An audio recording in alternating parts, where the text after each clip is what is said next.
Ya, jadi di sini kita akan menjawab pertanyaan dari kelompok satu, yaitu bagaimana pemerintah dapat mengatasi fluktuasi ekonomi global dan gejolak geopolitik yang sedang berlangsung yang terkesan sangat bergantung pada wisatawan asing. Bukankah seharusnya lebih ditekankan pada pengembangan pasar domestik yang lebih stabil dan berkelanjutan? Kemudian parameter apa yang bisa menjadi bukti keberhasilan strategi diversifikasi pasar? Ini jawaban menurut saya.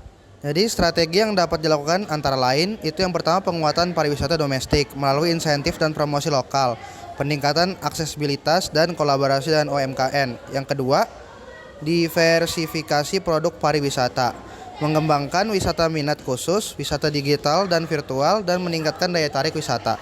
Yang ketiga, penguatan ekonomi kreatif, mendorong sektor pendukung seperti kuliner, kerajinan dan seni pertunjukan.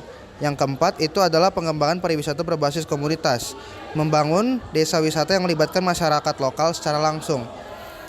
Lalu, parameter keberhasilan diversifikasi pasar wisata antara lain.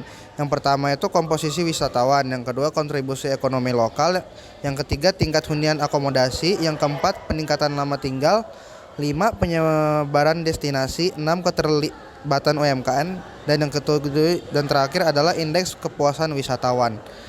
Dengan implementasi strategi ini, diharapkan sektor wisata dapat lebih berkelanjutan dan tidak terlalu bergantung pada wisatawan asing.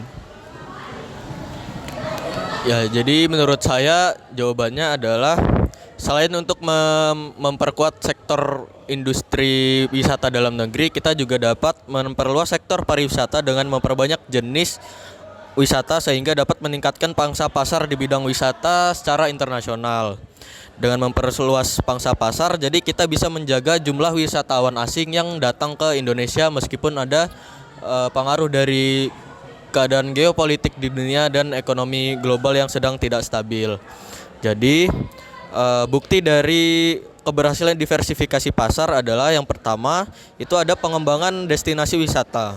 Jadi pemerintah ini telah mengembangkan destinasi wisata baru seperti Mandalika, Danau Toba, dan Labuan Bajo yang telah meningkatkan jumlah wisatawan domestik di Indonesia. Bukti dari peningkatan jumlah wisatawan domestik itu terjadi pada peningkatan jumlah wisatawan dalam negeri di Indonesia yang menunjukkan tren yang positif. Jumlah perjalanan wisatawan nasional atau WISNAS pada Maret 2024 itu mencapai 691,55 ribu perjalanan, naik 4,8% dibandingkan Februari 2024 dan 7,45% dibanding Maret 2023. Nah, selain itu, selama tahun 2023, jumlah perjalanan WISNAS mencapai 7,52 juta, naik 112,26% dari tahun sebelumnya. Peningkatan ini dipengaruhi oleh beberapa faktor yang salah satunya merupakan pengembangan diversifikasi pasar oleh pemerintah.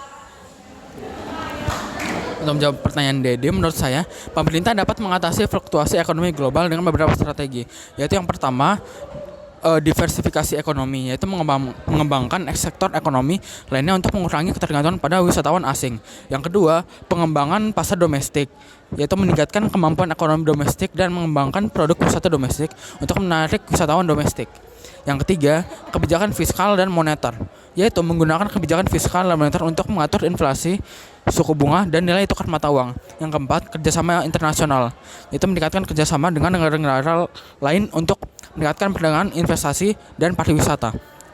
Kelima dan yang terakhir adalah pengembangan infrastruktur, yaitu meningkatkan kualitas infrastruktur untuk meningkatkan aksesibilitas dan kemudahan wisatawan.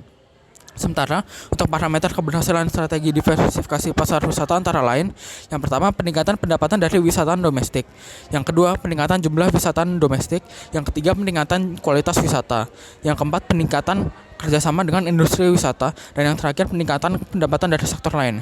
Dengan mengimplementasikan strategi di atas, pemerintah dapat meningkatkan kemampuan ekonomi domestik, mengembangkan pasar wisata domestik, dan meningkatkan pendapatan dari wisatawan domestik.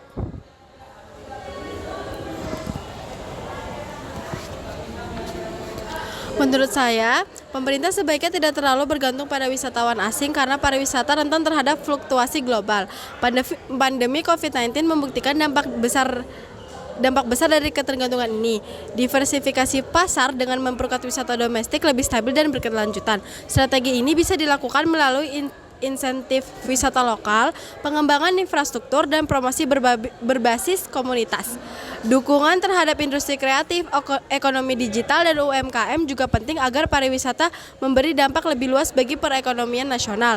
Untuk parameter keberhasilannya, yang pertama itu ada peningkatan wisatawan domestik dan kontribusi terhadap PDB.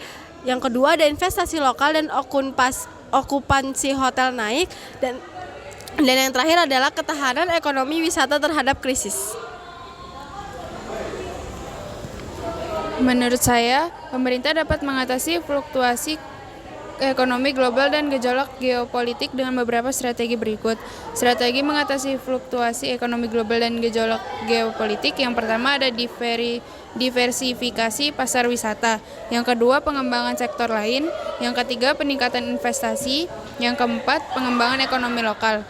Untuk parameter keberhasilan strategi diverifikasi pariwisata, yang pertama peningkatan jumlah wisatawan domestik, yang kedua peningkatan pendapatan dari sektor pariwisata, yang ketiga peningkatan keragaman destinasi wisata, yang keempat peningkatan kualitas pelayanan, yang kelima peningkatan partisipasi masyarakat. Dan untuk pengembangan pasar domestik, yang pertama pengembangan infrastruktur, yang kedua pengembangan produk wisata, yang ketiga pengembangan promosi, dan yang terakhir pengembangan kerjasama. Dengan demikian, pemerintah dapat mengatasi fluktuasi ekonomi global dan gejolak geopolitik, serta meningkatkan keberlanjutan sektor pariwisata. Jadi itu saja jawaban dari kami. Semoga bisa menjawab pertanyaan dari kelompok 1. Mohon maaf apabila ada kekurangannya. Assalamualaikum warahmatullahi wabarakatuh. Kita nggak buat pertanyaan buat ini Kak? Bisa.